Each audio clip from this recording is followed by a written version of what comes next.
This is the domestic report from Accolade News. We're starting with a focus on politics.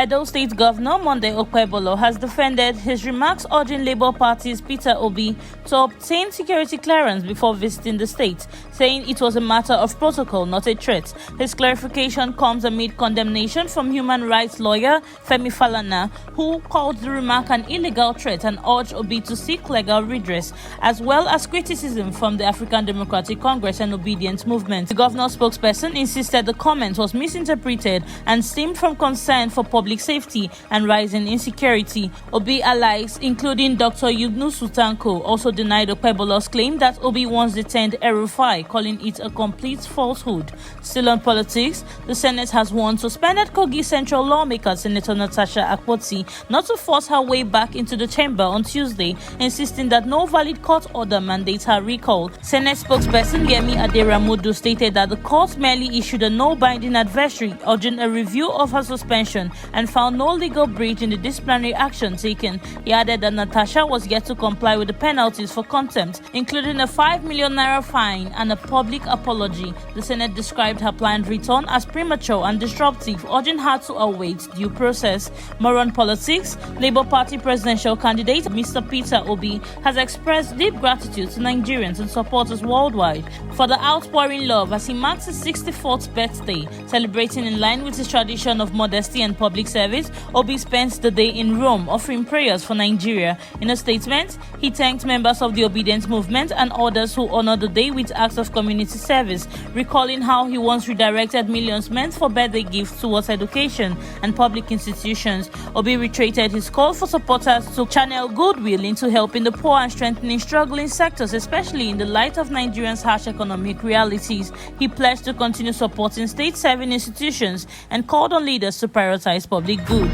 Now, in infrastructure, the federal government has announced a 30-day emergency repair plan for the Keffi Flyover in Nasarawa State after one of its beams collapsed following a collision with an overload truck transporting an excavator on July 17, 2025. Minister of Works David Umai, who inspected the site, confirmed that one beam was dislodged while two others were significantly damaged, resulting in the death of 2 persons and injuries of 2 others. Umahi directed CDC Nigeria Ltd to begin immediate redesign and modeling of a replacement beam, with reinstallation to follow a structural integrity test. The flyover, a key link between the FCT and the North Central region, remains partially closed as the ministry assures stakeholders of a safe and speedy reconstruction. Now in power, the Enugu State Electricity Regulatory Commission has announced a reduction in the electricity tariff for Band A customers under Main Power Electricity Distribution Limited from 209 naira to 160 naira per kilowatt hour,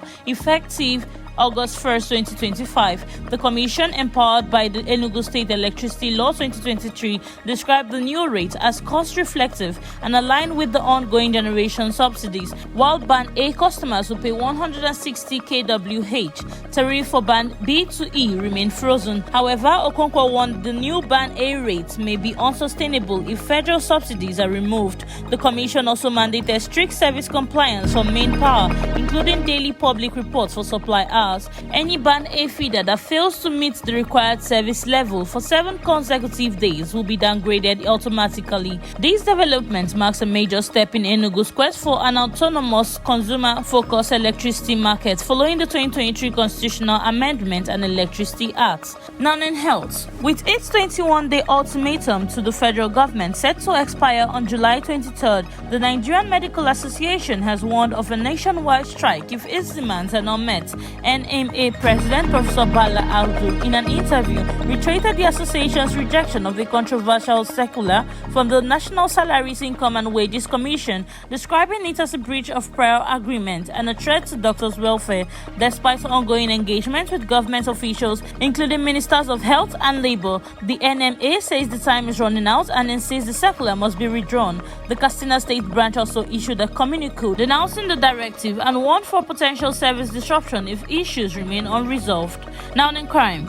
The fate of two University of Cross River lecturers, Engineer Emmanuel Odu and Engineer Vincent Ndifon, remains unknown 57 days after they were last seen near Imo State on May 23, 2025, while returning to Calabar from Lagos, where they had gone to purchase a car.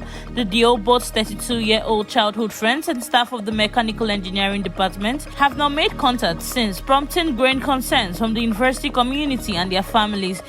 Unicross management said it is working closely with police and the DSS in both Cross River and Imo States, but no breakthrough has been recorded. The university is also calling on the public to provide any useful information that may locate the missing lecturers.